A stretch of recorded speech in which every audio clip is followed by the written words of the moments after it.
Merci, Monsieur le Président. Il nous est aujourd'hui proposé de donner un avis sur le PRIAC, Programme interdépartemental d'accompagnement des handicaps et de la perte d'autonomie. Ce document de l'Agence régionale de santé qui a pour vocation de fixer les priorités en termes de handicap et de perte d'autonomie pour la Corse sur la période de 2019-2023. Il s'agit donc d'un document particulièrement important car, comme nous le précise l'avis de l'exécutif, la Corse est un des territoires les plus concernés par le handicap et le vieillissement de la population progresse plus vite en Corse que dans les autres territoires. Par conséquent, nous nous devons d'accompagner le plus efficacement possible les personnes âgées et les personnes en situation de handicap.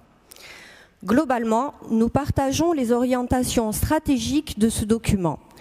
Les mesures prévues par le PRIAC s'inscrivent dans la volonté de notre majorité d'assurer un maillage du territoire en termes d'offres de santé et d'avoir une approche territoriale de proximité rendue nécessaire par le contexte spécifique de notre île.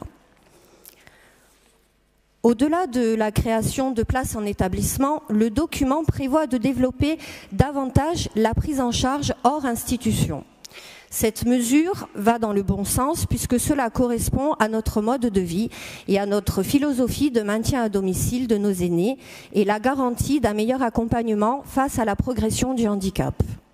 De plus, la volonté d'accompagner les aidants familiaux dans la prise en charge d'une personne dépendante est un objectif clé car il permettra de les aider à accepter la situation dans laquelle ils vivent, mais aussi de veiller sur leur propre santé. Vous le savez, notre majorité met un point d'honneur à tenter d'améliorer sans cesse l'accompagnement de ces personnes et de leurs proches, car nous souhaitons remplacer l'humain au centre des politiques publiques.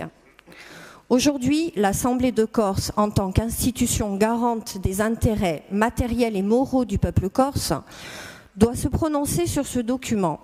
Mais il ne faut pas que cela se limite à un simple avis dont on espère seulement qu'il sera pris en compte. Il faut que la collectivité de Corse puisse travailler de concert avec l'ARS et que nous puissions coordonner nos politiques afin de proposer aux Corses une offre cohérente et efficace. Ce rapport nous dit que les financements mobilisés par l'ARS dans le cadre du PRIAC sont en diminution de 2 millions d'euros par rapport au programme précédent. Cela n'est pas acceptable, en particulier alors que les besoins de notre population dans ce domaine augmentent. C'est pourquoi nous partageons le souhait de la conseillère exécutive d'émettre un avis réservé sur ce document. De plus, nous regrettons profondément que cette baisse soit annoncée sans concertation avec les élus et avec les services de la collectivité de Corse.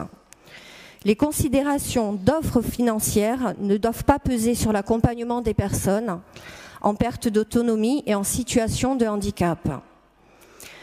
Nous aurions dû pouvoir discuter en amont de cette baisse avec l'ARS pour faire valoir notre point de vue et chercher ensemble une meilleure issue. Madame la conseillère exécutive, vous nous avez présenté un amendement visant à demander la mobilisation de financements complémentaires et exprimant notre souhait d'arriver à davantage de concertation avec l'ARS.